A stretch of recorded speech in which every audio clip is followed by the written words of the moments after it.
এই এক জীবনে আপনি সবার কাছে ভালো হয়ে উঠতে পারবেন না। আর এই এক জীবনে সবার কাছে ভালো হয়ে উঠতে পারবেন বা ভালো সুনাম পাবেন এটারও কোনো আশা করবেন না। এই এক জীবনে আপনি কারো কাছে অনেক ভালো, আবার কারো কাছে অনেক মন্দ।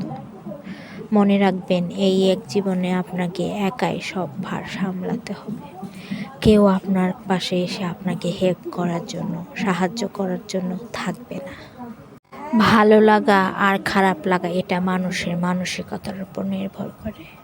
আপনি চাইলেই কারো মানসিকতার পরিবর্তন করতে পারবেন না, আবার কারো ভালো লাগাকে আর খারাপ লাগাকেও পরিবর্তন করতে পারবেন না।